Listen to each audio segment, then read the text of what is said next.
going on, everybody? Welcome to Sports Geek. I'm Errol, your friendly neighborhood host.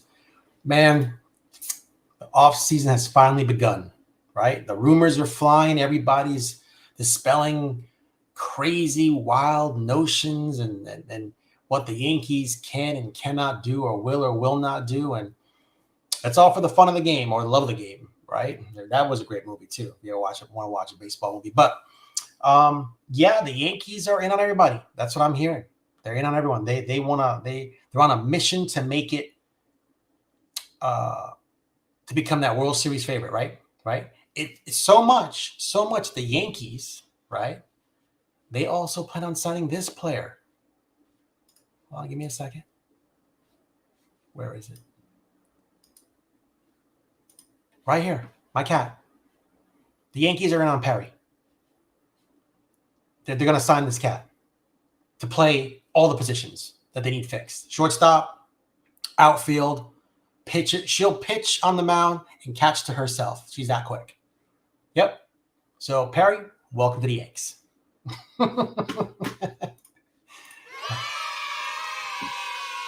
Thank you. Great sign. Anywho, yeah, they're in on everybody, guys. So, I don't know. To make this short and sweet, let's see who they picked up today, right? They picked up Tim Hill, from what I can tell. So, Tim Hill's back. All right. That's pretty good. Not bad. $3 million option. But now the Yankee payroll has gone from 257 to 261. Right? Is that what Spot Track says? Let me see here. Yep, 261, 333. Tax base is $36 million. So what I would do, honestly, I would not pick up Mark Leiter Jr.'s contract. See, he's in arbitration. He's 35 years old. He's payroll salary $3.75 million. Yeah, I'd trade him or let that go, designate him for assignment if possible. Wouldn't pick that up. Let me see here. Scott Efros, Ian Hamilton, all those guys can go. It's not saving much. Scott Efros is $900,000. Ian Hamilton $850,000. Not much there. You know, that's peanuts to the Yankees.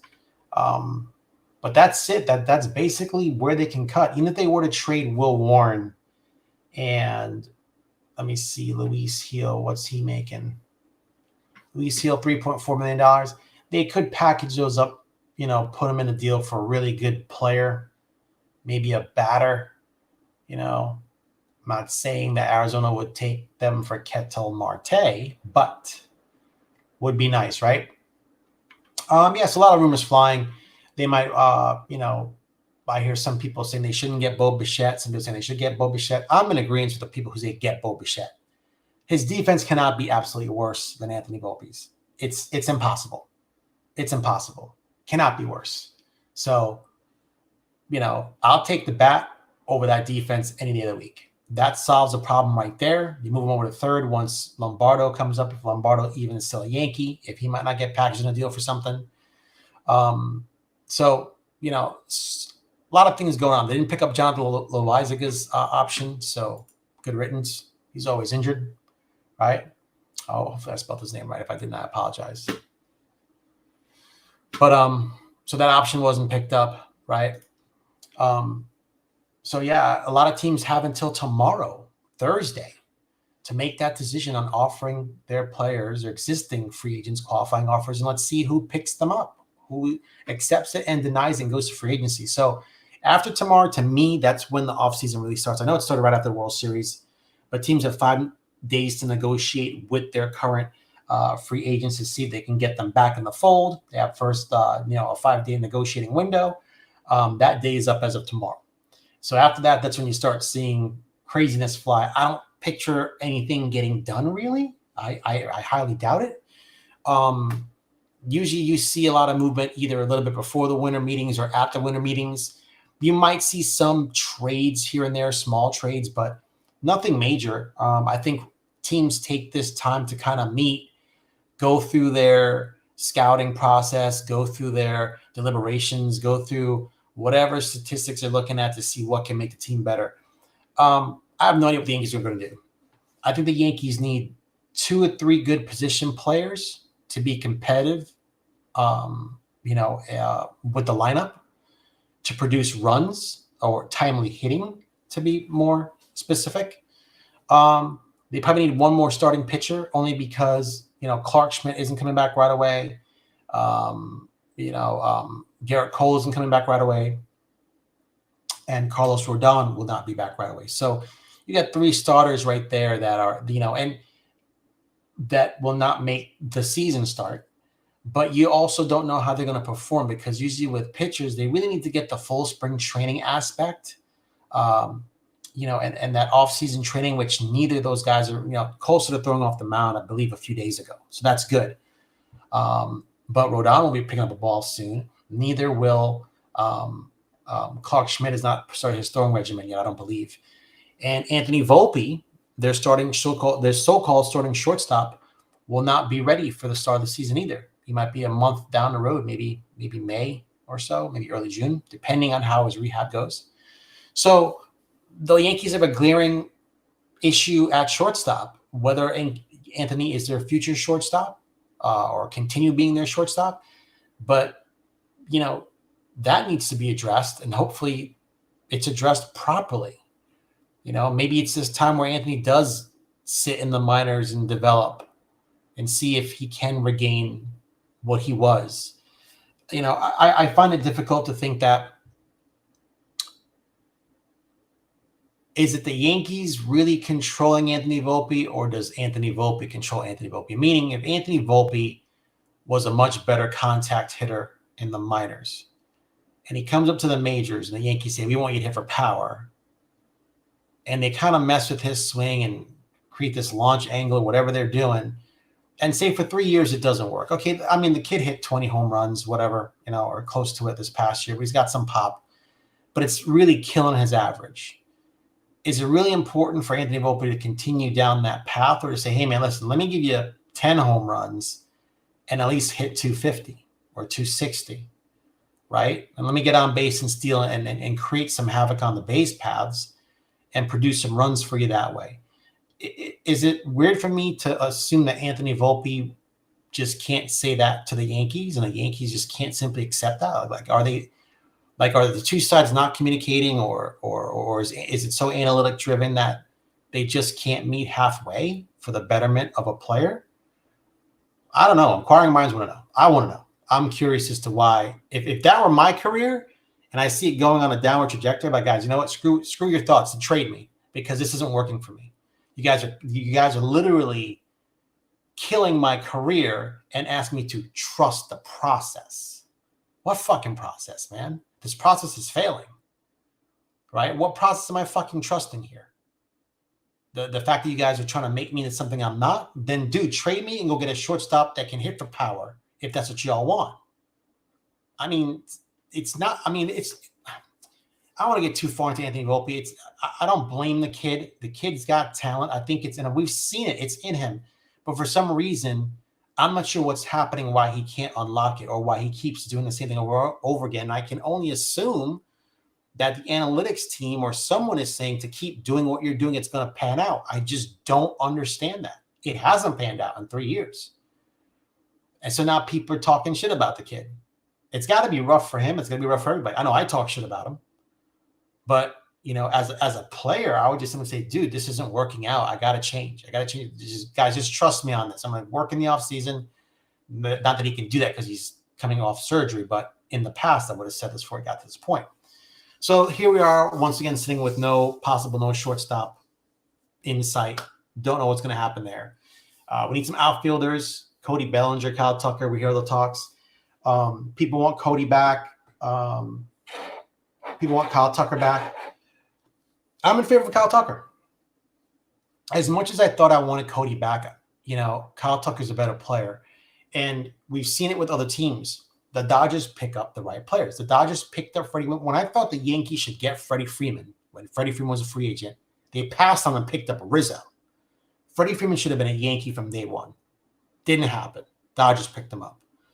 Shohei Ohtani came over to MLB. I don't think he wanted to play in New York. I don't think he's a quiet type of dude, so I don't think he can handle the New York media. Just not his style. So we can get him. So we pivoted to Giancarlo Stanton with a trade with the Marlins, right?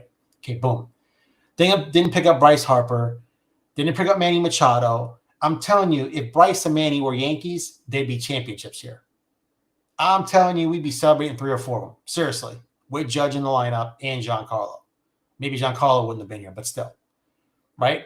So when teams pick up the right players, the best player available, you're adding star power, caliber, and athleticism, and just guys that know how to perform to your lineup. Now, has everyone performed when it comes to the Yankees? No. But the Yankees have also picked up a lot of players that weren't really top notch. They were just like, I'm not putting down their major talents. I can't hit or play the game the way they do by far, but they were not A caliber players, in my opinion. I'm not going to name their names. It's just that's too insulting, but we've seen it with our own eyes as Yankee fans. They picked up players that are like, that's a B level talent or C level talent. What are you trying to unlock out of that? Now, when they're pitching bullpen, that's different. Matt Blake has done an excellent job in unlocking something with, reclamation projects, right? They've come to the Yankees and they unlock something. That's great. They see something they can fix. On the hitting side, it hasn't been that way the majority of the time that I've watched the Yankees past the 2009 season, right? So to me, I would get Kyle Tucker. I'd start there. He's a very good player. People saying his defense sucks. I don't know what the fuck people are talking about. He's good defensively, right? He's good enough defensively. So I don't understand where these defensive metrics are saying that he's a horrible outfielder. I don't get it. The Yankees are willing to give Juan Soto all this money, and he's a horrible outfielder. Let's just call a spade of spades. And Kyle Tucker is by far way better than Juan Soto in the outfield. So I don't know what the hell you guys are talking about. I don't understand that. So I'd start with getting Kyle Tucker. From there, I'd figure out what I want to do with first base. Do I want Ben Rice to be first base, or do I want to get a first baseman and move Ben Rice to catcher? Then trade Austin Wells and pick up a right-handed catcher, a la JT Realmuto, right? He's older. He's towards the end of his career, but he's right-handed, and he can still hit like nobody's business. And he could probably train Ben Rice or train young catchers on their staff to kind of get ready to come up to MLB, right? If that's the case. So to me, there's a lot of moving pieces that need to be fixed. They're definitely going to need at least one more starting pitcher. I would pick up a bunch of people if I can, if the money is there. The money is there. It's whether the Yankees want to spend the money. I'd pick up a bunch of players that are meaningful, that can help the lineup and help the pitching staff. And then I would trade from my excess that I have and control the trade market, just like they did last year. They got Max Fried. They got a bunch of people, and they started making trades for Devin Williams, although Devin Williams didn't work out. But they started controlling the market as to all the pieces they had available, right? I'm not saying we can get Paul Skeens. It would be so nice, but what do the Pirates want for him? It's a lot of years of control. Do they want a Spencer Jones? Do they want a Jason Dominguez? They want both. They want a Will Warren and a Luis Heel. Does that get the ball moving? 2 major league ready pitchers, already major league ready bat that's young, that's moldable, that's hungry, and then a prospect coming up. Does that move the needle? And maybe somebody else. I don't know. Right?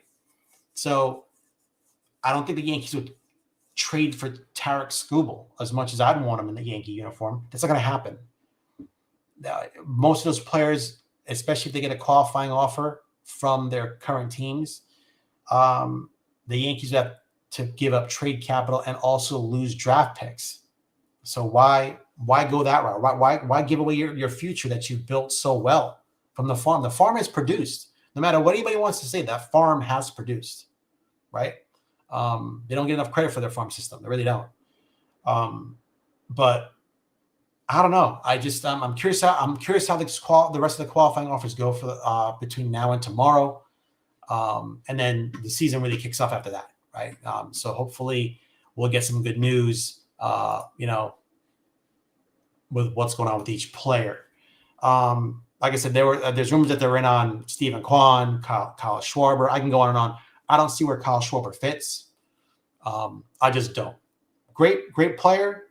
Would love the 50-plus home runs he'd probably produce in the stadium. but where do you play him? I'm just being real with you. Where do you play him? Right? Let me just look up something here real quick. Let me just see something. MLB, right? What are you looking for? Easy.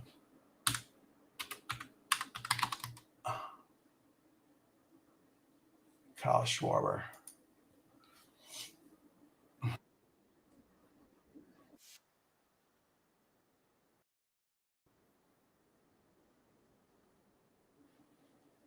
Stats. Player. Let's just do baseball reference, man. This is BS. Sorry, guys. Bear with me.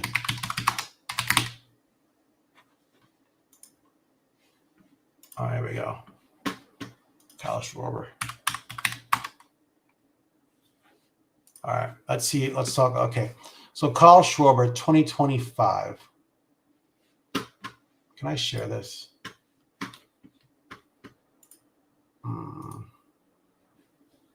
Yeah, I understand.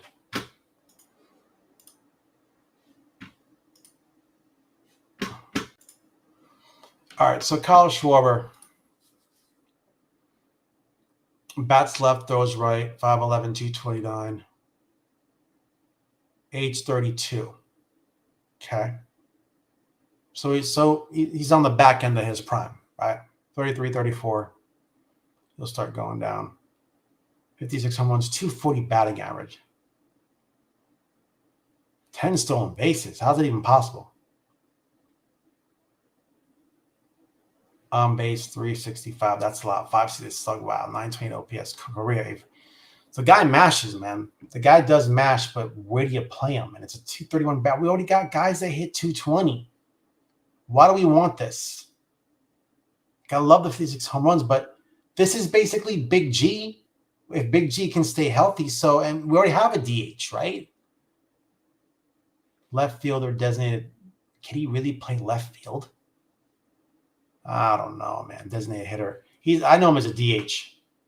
So, I don't know much about Kyle Schwarber, but like I said, that's what they were looking into. Anyway, remember to like, subscribe, share, comment, things like that. But just want to come on real quick, let you know that tomorrow's last day of qualifying offers for teams to negotiate with their current players before they go to free agency, and then not pick up options as well. So, going to be an interesting day tomorrow. Interesting day. Guys, thank you for spending some time with me. I will try and come back on, if not Friday night, then Saturday, and see what's happening. If I have any more news or something big happens or a trade happens, I'll definitely come back on. I want to be a little bit more consistent. Now that the machine's up and running, everything's awesome. I showed it to you in the last video before. Rebuilt this rig. It's really special, really cool stuff. Took me a while, a lot of money. Saved every penny of it. Put it together myself. Very happy with it. Very happy with it. So, guys, remember to like, subscribe, share, comment. Thank you so much for listening. I'm Errol from Sports Geek. Peace. And, I'll see you guys soon. Later.